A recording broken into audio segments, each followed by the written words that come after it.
What's up, Broncos country? Welcome back to the Broncos Podcast Network and YouTube for the latest edition of Broncos Now. Team reporter and host Sydney Jones here, and I'm outside Wembley Stadium here in London for today's episode. Coming up, we'll hear from General Manager George Paton, head coach Nathaniel Hackett, and several players as they spoke to the media at practice at the Harrow School here in London. Plus, I'll have the latest injury report, and Jacksonville Jaguars team reporter Ashlyn Sullivan joins the show to take a look at this matchup from the Jags' perspective.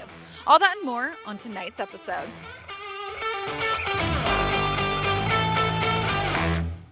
The Broncos had their second practice of the week here in London as they are set to face the Jaguars here at Wembley Stadium in just 3 days. We heard from General Manager George Paton to start the day today, and he discussed his belief that the Broncos can turn things around from this 2-5 start. Obviously, the results aren't there. Obviously not good enough, 2-5, and we all need to get better, and it starts with me. But I do believe in this football team. I do believe in the people in our building, our coaching staff, that we can turn it around. It's only 7 games. Obviously, we've been in every game, and that's not what it's all about. It's about winning games, and we need to learn how to win football games. We haven't done that. And when George was asked specifically about why this offense has struggled, he gave a few reasons. It's not just one thing, as you can see. I think a lot of newness, Mike, a new coaching staff, a lot of new players, new quarterback, new schemes.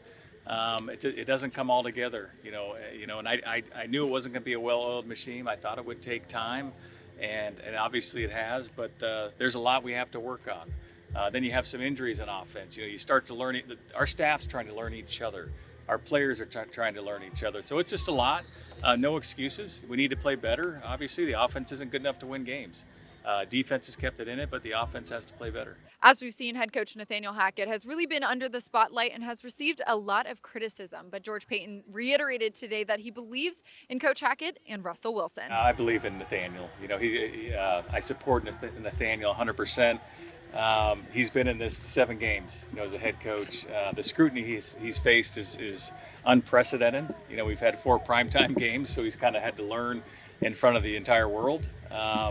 But I really like how the team, he's kept the team together. They're connected. He's kept our building together.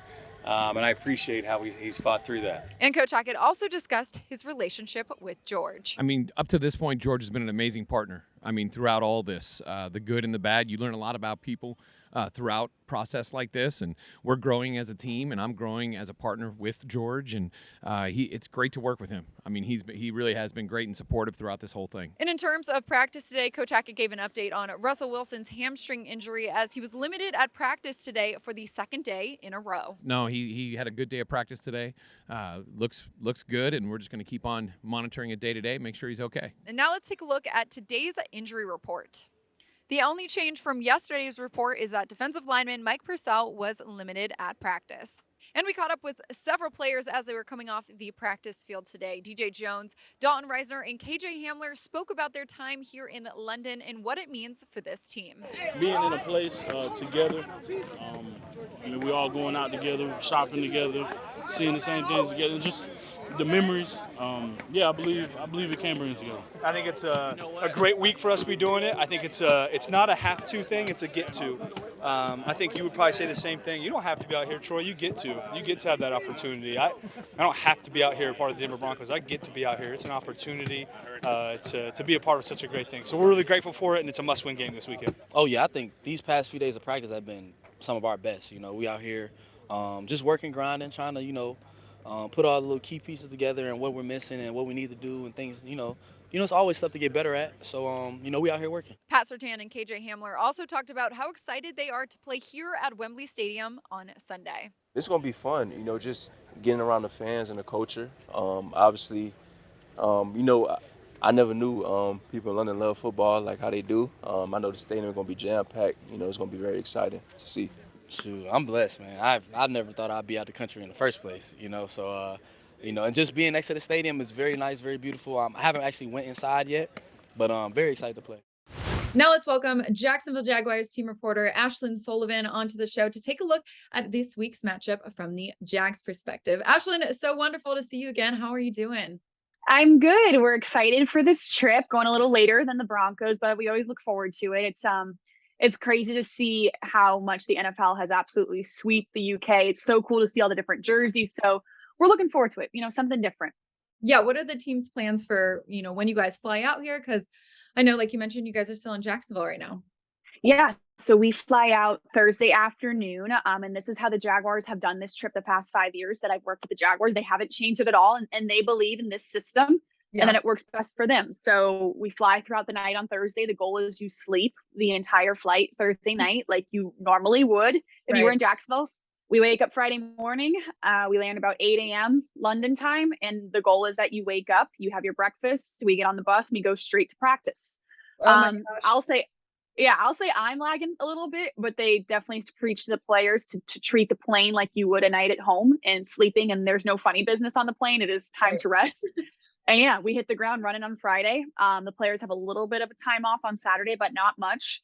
They really truthfully believe in this being a business trip. They give them some time to see, but the mindset is the Jaguars now have done this so many years in a row that it's be there as little as possible, create this week as normal as you can, and hope for the best on Sunday. Well, Ashlyn, I hope you get some sleep because I know for a fact I didn't get any sleep on the flight over here. Not any. Yeah, it's probably not going to be. I have a lot of movies downloaded. Yeah, I'm just expecting the worst and hoping for the best. Well, Ashlyn, what's the vibe over there been this week in the locker room? Just, getting ready to fly out here and playing the Broncos on Sunday. Yeah, I would say the vibe is it's optimistic for the record the Jaguars are out right now. And I can't help but always compare to last season where the Jaguars, had a similar record, but we're in a totally different place as a franchise, and just the vibe in this building. It is very optimistic. Coach Peterson has preached a big picture of what this team can be, and it's not so focused on the week to week. It's building to something bigger and better in years to come of what the Jaguars can be. So they think the Broncos are a great matchup. I think you will agree this seems to be a must win for both teams that aren't meeting expectations right now. The Jaguars are on a 4-game losing streak. 5 sounds pretty ugly, so you want to snap it this week. You mentioned it, 4-game losing streak for both teams here heading into this matchup. Ashlyn, for you guys, what are your expectations for Trevor Lawrence as you guys are coming out here to face a really, really stout Denver defense? Oh, yeah. Coach Peterson talked about it this morning. Basically, all he could say was great things about the Broncos defense. The secondary, the defensive line, you name it. It's going to be a huge challenge for the Jaguars offense. Trevor Lawrence has played really well the past 2 weeks. He was a bit up and down at the start of the season, and we knew it would be growing pains for a young quarterback. Mm-hmm. It's almost like Trevor is starting to hit his stride. You see the confidence, and he's had a chance to go win the game the past couple of weeks in the fourth quarter on that final drive. We saw him do it a couple weeks ago. That's what we want to see from Trevor, is taking that next step as the franchise quarterback. So he's going in with a ton of confidence. With that said, I don't think he's seen a defense like the Broncos in quite some time. And I'm curious to see how they challenge him, because I think Trevor has put on tape what challenges him in most weeks. Yeah. Ashlyn, how have you seen Trevor really grow now that he's in his second year comparing to his rookie year? Big time, just the confidence of how he leads this team. He's always been a very, very calm person, and I applaud him for how he handled last season and the drama that came with last season and this old coaching staff. He did incredible, and that was a ton to put on a 22-year-old shoulders.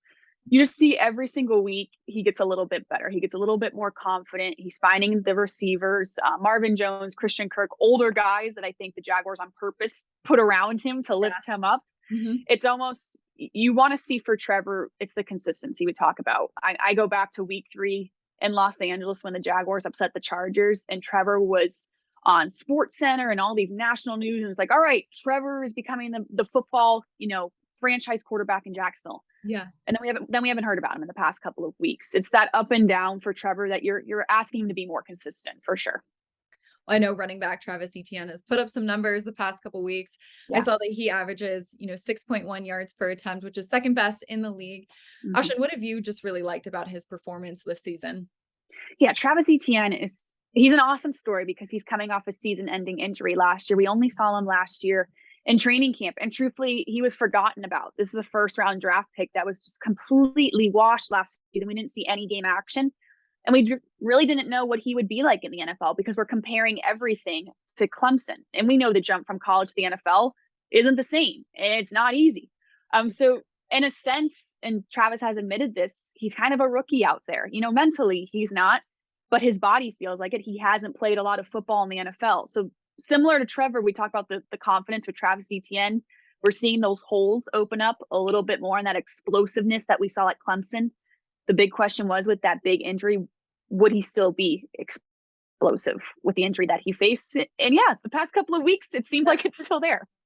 For sure. Well, Ashlyn, on our end, Russell Wilson, he was a limited participant at practice on Wednesday, but he said he's feeling great. Everything's looking like he'll be ready to go for Sunday. So, looking at this Jags defense, who do you really want to see step up as, they face this offense, this Broncos offense that's really looking to get things going over here in London?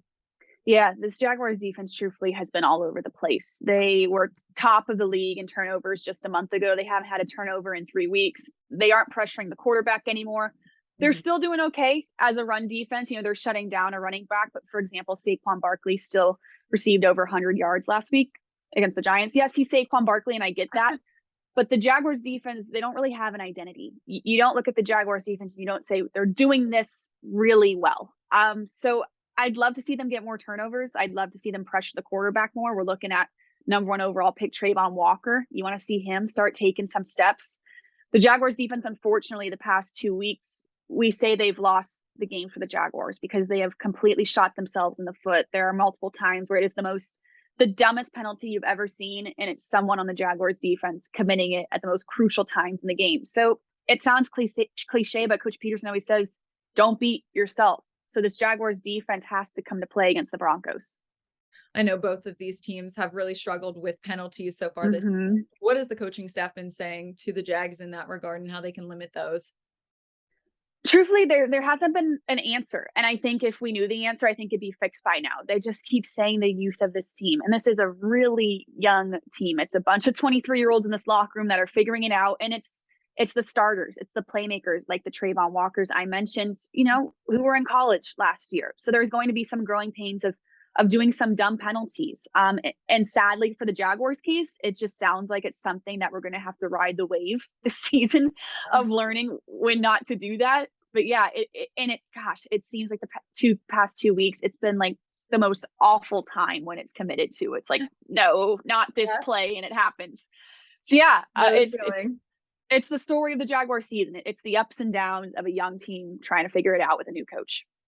Well, last one here for you about the matchup, Ashlyn. What do you think is the matchup to watch on Sunday at Wembley? I would love to see, I think, offensive line versus defensive line, especially for the Jaguars. I'd love to see Travis Etienne build off of what's happening here. The Jaguars traded James Robinson, their other running back, to the Jets this week. And a lot of questions have been why? Why would you get rid of James Robinson? Is Travis Etienne good enough? We believe in this building. He is good enough. He is good enough to be the sole back for years to come. Yeah. I'd love to see him handle that pressure. And I think he's going to have a great challenge against this defensive line who has seen Travis Etienne on tape. They know what's coming for him.